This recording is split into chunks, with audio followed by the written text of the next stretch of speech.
Gikalipay sa 63 anyos nga si Perlita Marquezo nga malakip na siya sa mahatagan og ayuda sa lokal nga gobyerno sa Davao o galing mahingpit na ang amendments sa annual social pension alang sa tanang kwalipikadong senior citizens sa syudad. Matud ni Perlita, dakong tabang gyud alang kaniya ang ayudang ihatag sa lokal nga gobyerno, hilabi na nga duna na sab siya gimintinar nga tambal tungod sa iyang edad. Hay, malipay jud ko sir, sir katungod sa kapait sa panahon karon. Makatabang siya nagdako kayo sa mga senior citizen. Giampong inaanamo kay katong nay isa ka panahon nga nagmeeting mi ikuan daon 60 nang nalipay mig maayo. Pasado na ang amendments sa City Ordinance number 1005-19 kun granting annual assistance to all qualified senior citizens in the city. Kung kaniadto, 65 anyos lang pataas ang mahatagan og pinansyal nga hinabang gikan sa lokal nga gobyerno. Ubos sa giamendahan nga balaod, apil na sab sa mahatagan og ayuda ang 60 anyos pataas nga gikalipay sab sa 63 anyos nga si Michael Ubinque. Di okay kayo. Di may gyud may pagkakuan na kay pwede di ba 65 sila ray malipay ya. Senior man na gyapon ng 60. Di ba no? 60 years old. Consider a senior man na siya. Dapat din ayamin gyud na siya.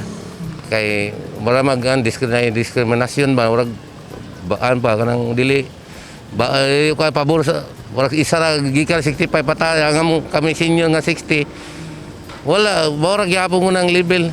Si Konsehal Wilberto Alag, ang Committee Chair on Social Service o proponent sa ordinansa, tumong sa pag-amyenda nga masuportahan ang mga senior citizens sa ilang gasto sa mga maintenance nga tambal ug uban pang expenses nga may kalabutan sa ilang panglawas. Kinilahi pa sa medical assistance nga gigahin sa konseho alang sa mga senior citizen sa syudad nga naa sa mga health center sa matag barangay. Wala yung problema tanang medical assistance. So wala kita makaproblema na hapag-hatong assistance sa senior. Kaya ginatagaan na priority gikan sa council. Apan alang sa ubang senior citizens, dili igo ang ilang makuha nga medical assistance gikan sa health center aron makasustenir sa ilang panginahanglanon nga maintenance. Oh, lipay dako kay tabang na. Uy, kay makatabang mga tambal. Unsa na lang imong mga maintenance.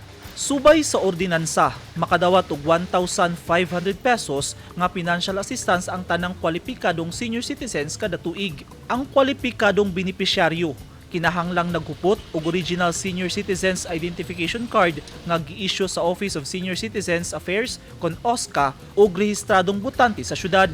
Nakalatid sab sa balaod nga ang benepisyaryo sa financial assistance dunay napulo ka adlaw aron i-claim ang benepisyo gikan sa barangay, gikan sa PETSA sa pag-distribute niini.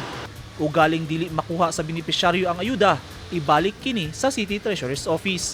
Eugene Hinutan, Newsline Philippines, Davao Region. Stay safe.